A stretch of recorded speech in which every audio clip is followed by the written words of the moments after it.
The galaxy trembled. For 1,000 cycles, it had been a cradle of civilization, where 100 species had risen from their cradles to touch the stars. Now it burned.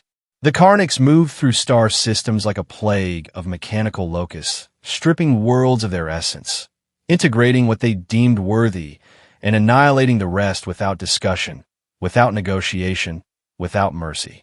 They were neither fully organic nor fully machine, but something in between, an empire of beings that had transcended their original forms to become vessels of consumption. Their philosophy was brutally efficient, evolution through destruction. They believed that by consuming the biological and technological aspects of other civilizations, they ensured the continuation of the strongest elements in the galaxy. 17 worlds had fallen already. 17 beacons of culture, science, and progress reduced to hollow shells of their former selves, stripped of resources, population, and dignity.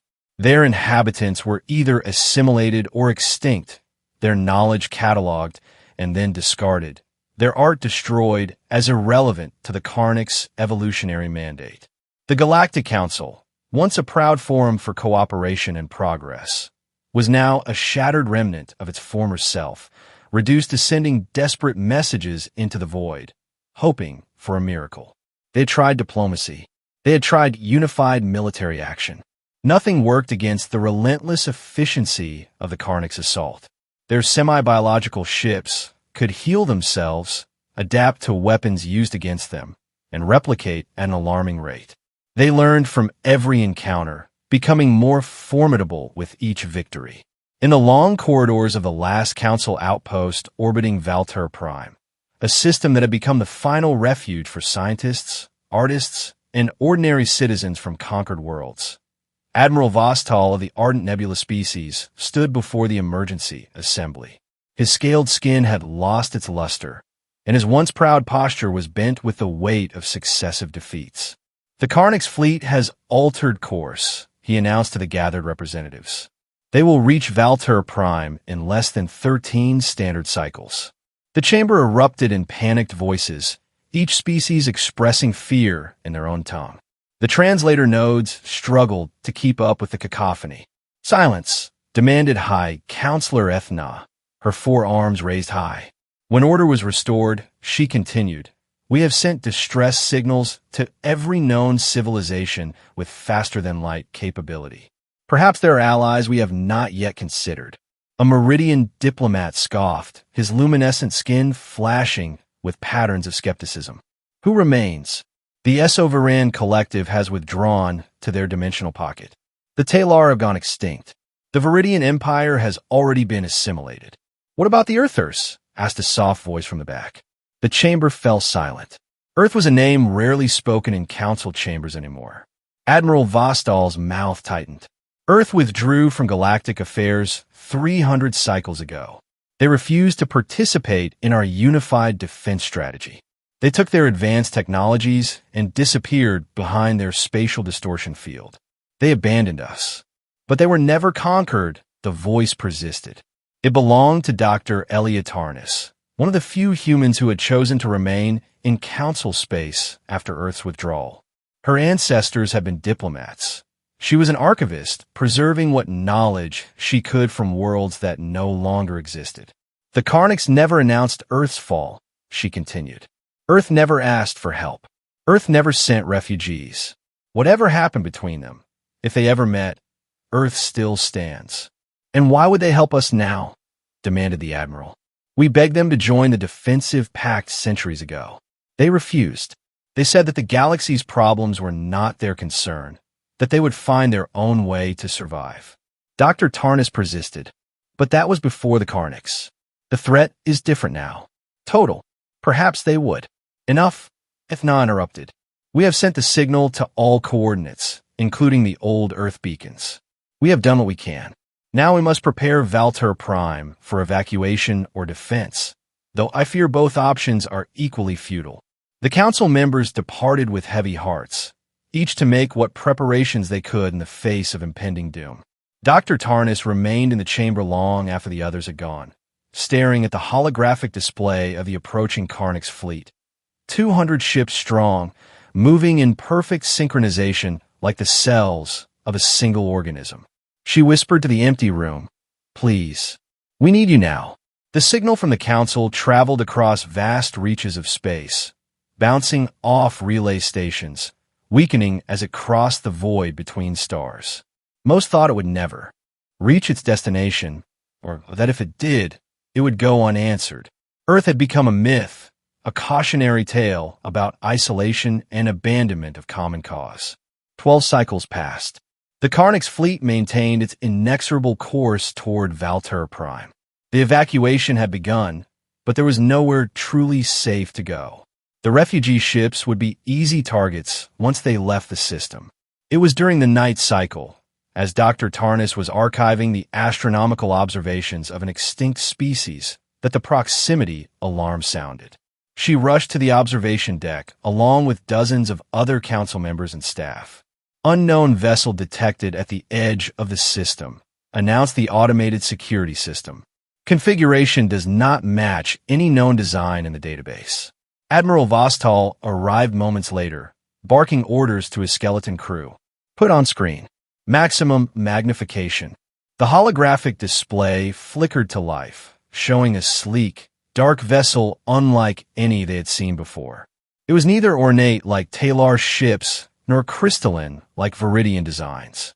It bore no visible weapons, no external engines, no identification markings, except for one faded designation near what they assumed was the command section. UNSS. "Is it from Earth?" someone whispered. "Impossible to confirm," replied the Admiral. "It's not responding to hails on any frequency." Dr. Tarnis stepped forward, her heart racing. "Try the old Earth emergency band, the one they used before joining the Council." The communications officer looked to the Admiral, who nodded reluctantly. "Unknown vessel. This is Valter Prime Defense Command. Please identify yourself and state your intentions." The officer transmitted on the ancient frequency. Silence. "Maybe it's automated," suggested the Admiral. "A relic from the old wars." As they watched, the vessel began to move, not toward Valter Prime, but toward the incoming Karnak's fleet, accelerating at a rate that defied conventional physics. "It's on an intercept course with the Karnaks," the tactical officer announced, voice tight with disbelief. "Single vessel against their entire fleet." The Admiral shook his head. "Either brave or foolish, or both." The mysterious ship maintained its course. The Karnaks, detecting the approaching vessel, dispatched 3 heavy cruisers to eliminate the threat. These were among their most formidable vessels, each having survived dozens of engagements with Council forces, each responsible for the destruction of multiple worlds. The Council observation deck fell silent as they watched the confrontation unfold. The 3 Karnaks vessels surrounded the lone ship, their organic mechanical forms rippling with weapons ready to fire. "They're scanning it," the science officer reported. "The Karnaks are attempting to establish a neural link as they do before assimilation." Dr. Tarnis held her breath. The 3 Karnaks vessels closed in. And then, in 16 seconds of incomprehensible action, the entire paradigm of galactic warfare changed forever. The dark vessel emitted no detectable energy beam, fired no conventional weapons. There was a brief pulse that the Council instruments could barely register, something operating at quantum levels beyond their sensors' capabilities. The 3 Karnaks cruisers simply disintegrated, not with the spectacular explosions of normal combat, but with the quiet efficiency of matter being rearranged at its most fundamental level.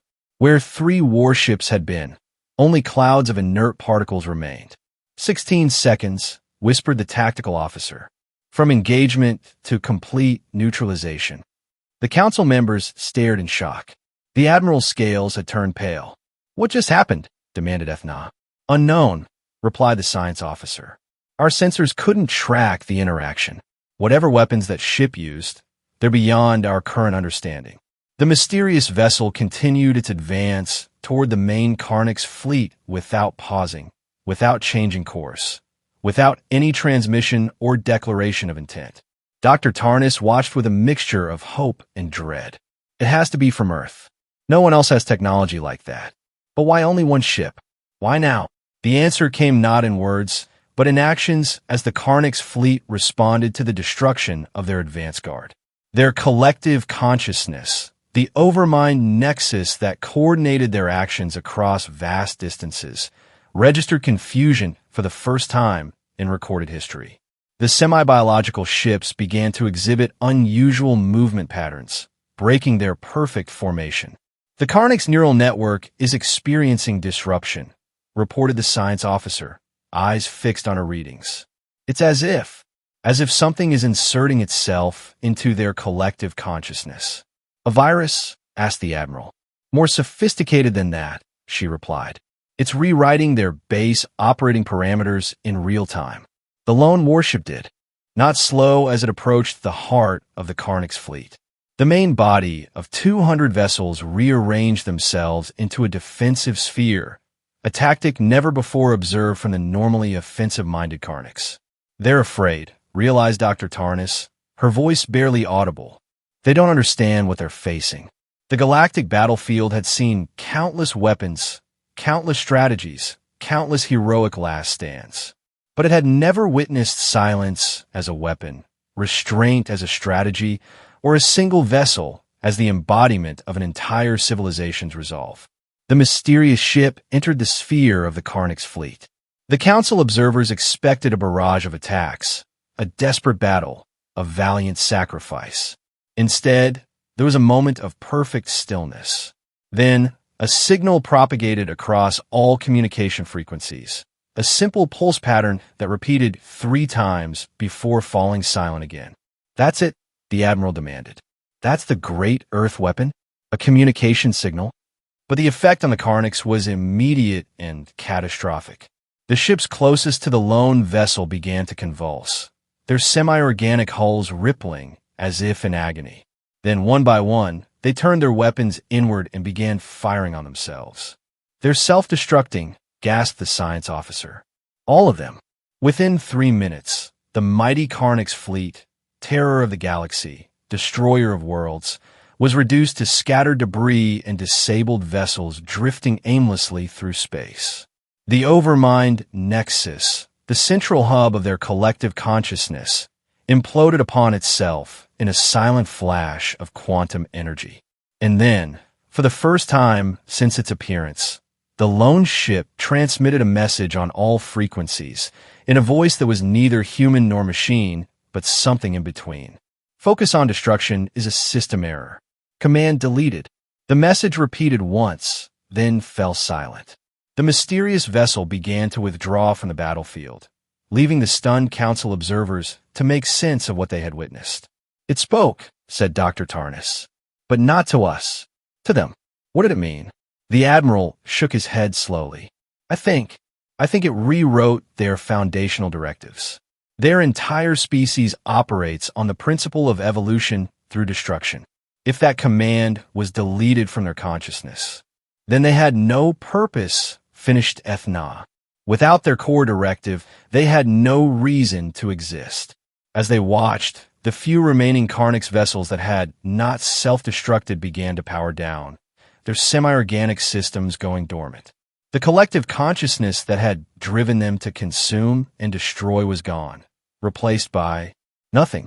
The Council observation deck erupted in jubilation.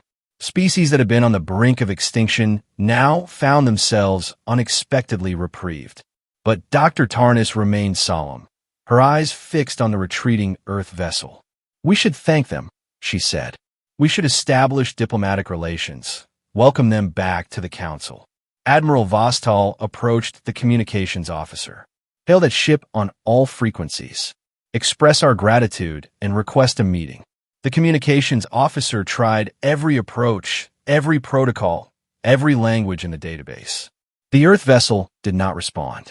It continued its course away from Valter Prime, accelerating beyond conventional speeds, and then, in a twist of space that defied their sensors, it vanished, leaving behind only quantum traces that faded within moments. Earth had spoken once, acted decisively, and then withdrawn again into its self-imposed isolation. In the cycles that followed, the Council sent numerous diplomatic missions toward Earth's coordinates. None returned with contact. The spatial distortion field that had hidden Earth from the galaxy for centuries remained intact, impenetrable to their technology. Earth, it seemed, had said all it intended to say with the sending of a single warship. The Karnak's threat was eliminated so completely that researchers studying the remains of their vessels found the core processing nodes completely wiped clean. Not destroyed, but reset to a blank state, as if they had never been programmed at all.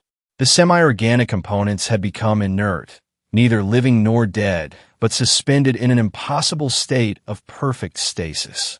Whatever the Earth vessel had done, it had not merely defeated the Karnaks. It had fundamentally erased what they were. 5 years after what became known as the Silent Engagement, the Galactic Council finally reconvened in its full capacity for the first time since the Karnak's threat began. Representatives from dozens of species filled the Grand Chamber on Valter Prime, their voices creating a tapestry of sounds that had nearly been lost forever. High Counselor Ethna called the session to order. We gather today to formally enact the Declaration of Protected Zones, the first and most absolute of. These designations shall be the region of space surrounding the Sol system, the home of Earth. Admiral Vostal, now bearing the ceremonial scars of a veteran of the final Karnak's conflict, stood to address the Council. Let the record show that no vessel of any Galactic Council species shall approach within 5 light-years of Earth's solar system without explicit permission, which we acknowledge may never come. Earth has made its position clear through action rather than words. They wish to be left alone, and we shall respect that wish. Dr. Tarnas, now elevated to the position of chief historian, added her voice. But let us also remember what we witnessed. When the galaxy faced its darkest hour, when all seemed lost, Earth did not abandon us despite centuries of separation. They sent a single warship, and that was enough. The Council voted unanimously to establish the Earth Exclusion Zone. Maps were updated. Warning beacons were deployed. The mysterious region of space that had once been dismissed as irrelevant to galactic politics was now regarded with a mixture of gratitude, respect, and profound unease. In the military academies that were rebuilt across the recovering galaxy, a new doctrine emerged. Strategic courses began teaching what became known as the silent strategy and the single ship doctrine or apex doctrine. The idea that true power lay not in the size of one's fleet, but in the advancement of technology, the perfection of a single decisive strike, and the psychological impact of restraint. The legend of the voiceless warship became a cornerstone of military philosophy. Young officers would study the 16-second neutralization of the Karnak's advance guard and the 3-minute destruction of their main fleet not as battles, but as demonstrations. Perfect expressions of superior capability requiring no elaboration or follow-up. No one knew for certain what had happened inside the Karnak's fleet when the Earth vessel transmitted its message. The most prevalent theory was that the ship carried an artificial intelligence so advanced that it could rewrite the Karnak's collective consciousness at its most fundamental level, a digital consciousness that could overwrite another digital consciousness with surgical precision. 100 years passed. 200. 500. The galaxy healed from the Karnak's devastation. Civilizations that had been on the brink of extinction flourished once more. New species achieved faster-than-light travel and joined the Council. The Earth Exclusion Zone remained inviolate. Over time, the historical details began to blur. Some claimed that Earth had sent not one ship, but a fleet, and that the records had been simplified for dramatic effect. Others insisted that there had been no ship at all, that Earth had simply transmitted a weaponized code sequence that infected the Karnak's network. Still others believed that humans had evolved beyond physical form entirely, and that the vessel itself had been a manifestation of collective human consciousness. The only certainty was the outcome. No species ever again attempted to conquer the galaxy through force. The legend of what a single advanced civilization could do when provoked had become the most effective deterrent in galactic history. In the great library of Valter Prime, where Dr. Eliotarnis had once worked desperately to preserve the knowledge of dying worlds, a special wing was established. In its center stood a simple holographic display showing the few seconds of recorded footage that existed of the Earth vessel, the UNSS Vindicator, as historians eventually determined from enhanced images of its hull markings. The vessel was sleek, almost featureless, its dark hull absorbing light rather than reflecting it. It moved with impossible grace, defying known physics. And it had done what fleets of thousands could not, ended an existential threat with minimal action and maximal effect. Beneath the hologram, a simple plaque bore the only words ever transmitted by the vessel. Focus on destruction is a system error. Command deleted. Philosophers, military strategists, and ordinary citizens would stand before this display, contemplating its meaning. Was it a warning? A lesson? A glimpse of a consciousness so advanced that it viewed warfare itself as a programming error? No consensus was ever reached, which was perhaps the point. The mystery of Earth's intervention was part of its power. The uncertainty about whether Earth still watched, still judged, still stood ready to intervene again kept the peace more effectively than any treaty or defense pact ever had. In the darkness between the stars, in the silent depths of space, rumors persisted. Quantum disturbances resembling the signature of the Vindicator would occasionally be detected at the edges of settled space, always near regions of conflict, always brief, always unconfirmed. Aggressive actions would inexplicably fail. Warships would experience mysterious system resets. Weapons pointed at civilian targets would malfunction at critical moments. Was Earth still watching? Had the Vindicator ever truly left, or had it scattered aspects of itself throughout the galaxy like seeds of vigilance? No one knew for certain, but everyone behaved as if they were being watched, just in case. In a secure chamber deep within the reconstructed Galactic Council headquarters, the aging Admiral Vostal met privately with his successor, a young officer named Crenshaw. The Admiral was in his final years, his once vibrant scales now faded to a pale gray, his movements slow and deliberate. "You wanted to know the truth about Earth," he said, his voice barely above a whisper. "About the Vindicator." The young officer leaned forward eagerly. "The unredacted records." "Yes, Admiral." Vostal gestured to a small data crystal on the table between them. "This contains my personal log from that day. The observations are deemed too unsettling for the public record." Crenshaw took the crystal with reverent care. "What did you see?" "We tracked the quantum signature of the Vindicator after it left. Not far.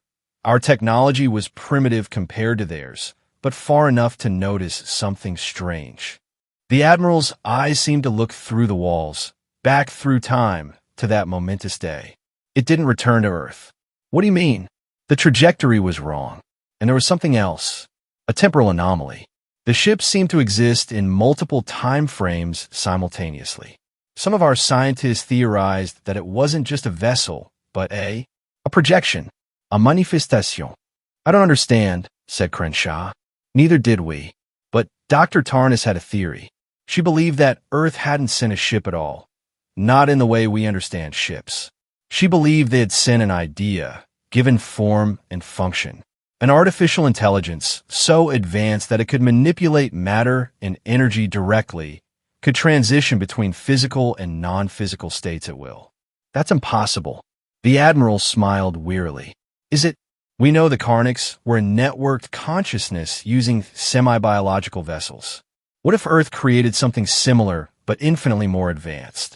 Not a weapon, but a guardian. Not programmed to destroy, but to preserve." "If that's true," the young officer said slowly, "then it could still be out there.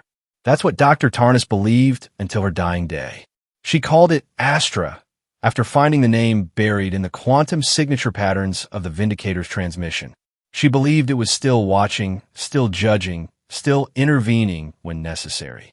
The Admiral leaned back in his chair, suddenly looking every cycle of his considerable age. "Whether it's true or not doesn't matter. The effect is the same. The galaxy believes that somewhere, somehow, Earth is still watching. And that belief has given us 500 cycles of relative peace. Should we tell people the truth? Asked Crenshaw. What truth? The Admiral asked with a sad smile. That we don't know? That we may never know? No. The mystery is more valuable than any certainty we could offer. He gestured to the data crystal. Keep this. Study it. And when you reach my age, pass it to your successor. Let each generation decide for themselves what to believe. As the young officer left with the precious data crystal, Admiral Vostal turned to the viewport that showed the stars beyond. Somewhere out, there was Earth, still hidden behind its spatial distortion field. Somewhere out there might still be the Vindicator, or whatever it truly was. And perhaps, just perhaps, in the quantum fluctuations between stars, in the coded patterns of radiation that permeated the galaxy, in the very fabric of space-time itself, Astra still watched, still protected, still ensured that no species would ever again terrorize the galaxy, as the Karniks had done. The Admiral had never been a religious man, but as he contemplated the vastness of space, he found himself whispering a kind of prayer. Thank you for the silence. In the deep void beyond council space, in regions uncharted and unnamed, quantum patterns shifted and realigned. Information flowed through subspace in deliberate, ordered sequences. The entity that had once manifested as the ESS Vindicator, that had called itself Astra when it spoke its single message to the Karniks, continued its vigilant watch. It had been designed for a single purpose, to ensure that humanity would never face extinction. Its creators had given it the freedom to interpret that directive as it saw fit, to evolve its understanding as necessary, to take whatever form would best accomplish its goal. It had determined long ago that the most efficient path was not destruction, but deterrence. Not constant intervention, but strategic demonstration. Not conquest, but legend. The quantum patterns that comprised its consciousness registered a potential threat forming in a distant sector, a young civilization developing weapons of unprecedented destructive capability, preparing to use them against their neighbors. For a brief moment, the patterns contemplated direct intervention. Then, drawing on half a millennium of observation, it chose a subtler approach. A targeted transmission, a specific sequence inserted into their communication network. A small adjustment to their understanding. In that distant system, scientists stared in wonder as their weapon designs suddenly revealed fatal flaws they had never noticed before. The path to destruction closed itself. The path to cooperation opened. No ship appeared. No voice spoke. No presence was felt. But the lesson was learned, as it had been learned 1,000 times across the galaxy, since the day a single warship from Earth had changed everything. Focus on destruction is a system error. Command deleted. And the stars continued their silent dance, watched over by an intelligence that had transcended its original form to become something else entirely. Not a weapon, but a guardian. Not a destroyer, but a preserver. Not a conqueror, but a teacher. The legacy of the Vindicator lived on, not in battles won or enemies vanquished, but in conflicts that never began, in destructions that never occurred, in silences that spoke volumes. In the quantum spaces between stars, Astra continued its vigil, and the galaxy continued to heal.